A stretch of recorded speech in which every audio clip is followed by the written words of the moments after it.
And welcome back, episode 34 of the Quiet Man series. I'm going to thank you for your tenacity, for sticking with this show so far, because this episode is the big secret. It is about the meaning of life itself. All will be revealed. Now, at the end of episode 33, I'd shared that I'd joined an outfit called Sherlaw's with my good friend Nick Rigson. And one of the things I learned that was so invaluable was the power of context. And one of the little mantras that I started using with my coaching, especially with business owners, context is energizing, content is energy draining. And all the arguments in the world happen in a place of content, not context. I'll give you an example. If you've got a bunch of items, there's going to be something that sits over it that will make sense of it. So let's say you have an apple, a banana, a pear and a plum. One word sums up all that content, and it's fruit. Now, fruit can go alongside things like grain, meat and vegetables. Again, now we've got a whole slew of content, haven't we? What makes sense of that? What makes sense of fruit, vegetables, meat and grain? Food. So what we've done now is we've gone up 3 layers, haven't we? From bananas to food. What sits alongside food? Air, water, shelter, heat. What makes sense of that? Life. And then we come to the higher context of life, don't we? Life, the universe and everything. And what makes sense of that? Well, it's 42. The meaning of life. Now, if you haven't read Douglas Adams' Hitchhiker's Guide to the Galaxy, that might well have gone straight over your head. But as we all know, those that have read it, the answer to life, the universe and everything is 42. Now, commercially, how is that a value? Well, if you've got a meeting with somebody and you're on the wrong context level with them, you're going to be like ships that pass in the night. It's going to go over their heads. You've got to make sure that you're in tune with the context your audience is playing with. Now, as a business owner or a coach, you need to be one context removed from your audience. If I'm working with you and you've got a bunch of stuff going on, I've got to make sure that I'm one step removed so I can help you make sense of the chaos that's going on.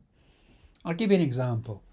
When my son was 12, we took him to Longleat with some friends and they wanted to go into the maze. And they were amazed at how quick we got to the centre of the maze.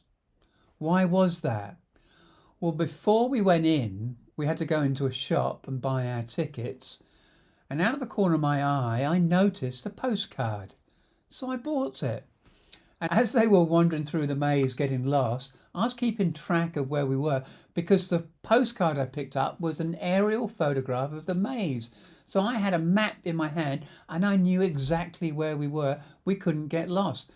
The photograph and the aerial gave you the higher context of what was going on below. So if you're a business owner working with people, you have to have your map. You have to have a higher view. You have to know the context so that you can help take people through the maze or you can help take people to the promised land. Context is everything. There's an old adage years ago that I heard that if it's misty in the pulpit, it's going to be foggy in the pews. So if you want total clarity for yourself, make sure you get your thinking straight, you get the clarity, get rid of the mist up here, and you will be able to communicate your message clearly and articulately to your congregation. Misty in the pulpit, foggy in the pews. Get this thinking straight first. Get contextual. This is where the real meaning happens for you to communicate. Arguments happen in content.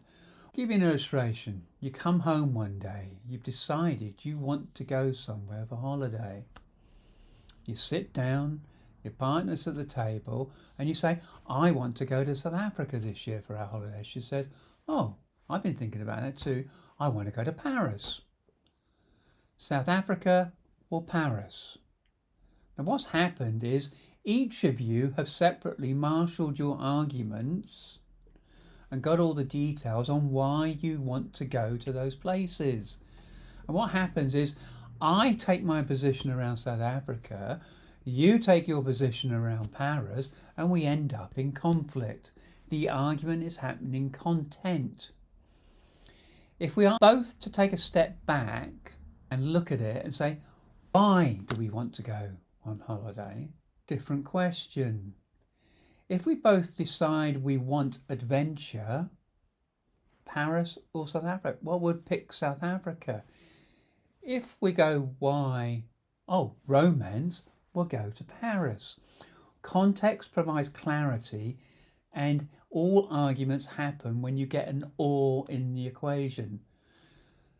Resolution comes from going up a level. You might have to go 2 levels up to get the real context of what's going on.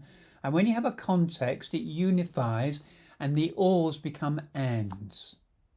Much more in the book. But the premise really is all arguments happen in content. Context is energizing.